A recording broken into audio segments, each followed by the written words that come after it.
She told me you don't match my style. That's why I don't bring you around my friends. So I walked. The streetlight flickered above us, spilling a weak glow on the cracked pavement. Her words hung in the air like cold smoke, sharp and cutting, louder than the traffic humming nearby. I felt my chest tighten, as if someone had pressed a heavy stone against my ribs.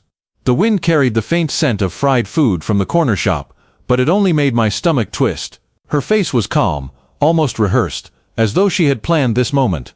I studied the shine of her earrings catching the light, the perfect curve of her hair, and wondered how many times she had worn this mask before me.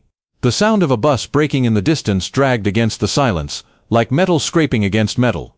I could hear my own breath, uneven, unsteady, fighting against the storm swelling inside me. The sidewalk beneath my shoes felt uneven, every step unstable, every step loud in my ears.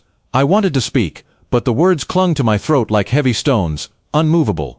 Her eyes darted past me, scanning the shadows, impatient, restless, as though she had already left in her mind. A group of strangers laughed nearby, their voices sharp with joy, and the sound carved into me like glass. I could feel the tremor in my hands, the raw heat rising in my face, as if my skin itself rejected her truth. I stepped back, the ground pulling away from me, the night colder with every breath. The city around me blurred, lights bleeding into shapes, sounds crashing into each other, until nothing felt real. Her perfume lingered in the air, sweet yet poisonous, reminding me of what I had lost before I even let go. And then I walked, each step echoing louder, heavier, as if the pavement itself carried my anger and my grief. The shadows stretched long across the street, swallowing the edges of my path. I did not look back, but I felt her silence press against me, heavier than her words. The night swallowed me whole, and the world felt both empty and alive, as though something was waiting just beyond the darkness. A car horn blared somewhere behind me, the sound stretching long and harsh through the night. I kept walking, faster now, as if distance could cleanse the sting from my chest. The shop windows I passed reflected pieces of me, fractured, pale, and unfamiliar. My footsteps echoed against the walls, a rhythm that matched the restless pulse in my temples. At the corner, beneath the trembling glow of a street lamp, a man leaned against the brick wall. His eyes followed me, sharp, unblinking, as if he had been waiting. The air thickened, heavy with the smell of damp concrete and smoke. My skin prickled, every instinct screaming that the night had teeth. He stepped forward, slow and deliberate, and the scrape of his shoe against the pavement sliced the silence. I froze, breath shallow, heart clawing against my ribs, the city suddenly vast and empty around us. His voice was low, almost gentle, but laced with something that rattled my bones. People show you who they are when they think you cannot see.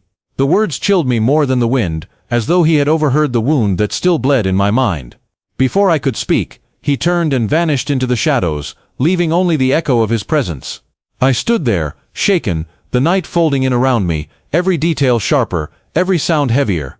And then I walked again, slower this time, as if the ground itself whispered with meaning I had ignored before. The street stretched ahead, endless and uncertain, but I no longer felt like I was fleeing. Her words had cut me, yes, but they had also freed me. I could taste the cool air, bitter yet honest, filling my lungs with something close to strength. The city did not change, yet I saw it differently, raw, imperfect, and alive, just like me. And for the first time that night, I allowed myself to breathe without her shadow weighing me down. The city hummed around me, yet it no longer drowned me. Every sound carried weight, the rustle of leaves along the curb, the soft hum of a vending machine, the faint drip of water from a broken pipe. All of it felt like a chorus I had never listened to before. My pace slowed, my steps sinking into the rhythm of the night.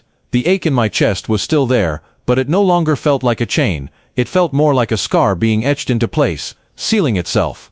I thought about her words again. You do not match my style. They had cut through me, clean and cruel, but now they rang hollow. Style fades, masks slip, and I realized she had not hidden me from her friends because of who I was. She had hidden me because of who she was afraid to be.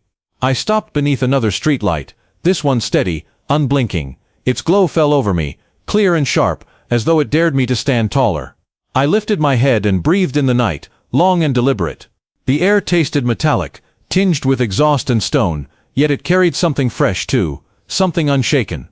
My reflection shimmered faintly in a darkened shop window, not fractured this time, whole. I studied the tired eyes, the clenched jaw, the hands that trembled less now, and I saw not weakness but survival.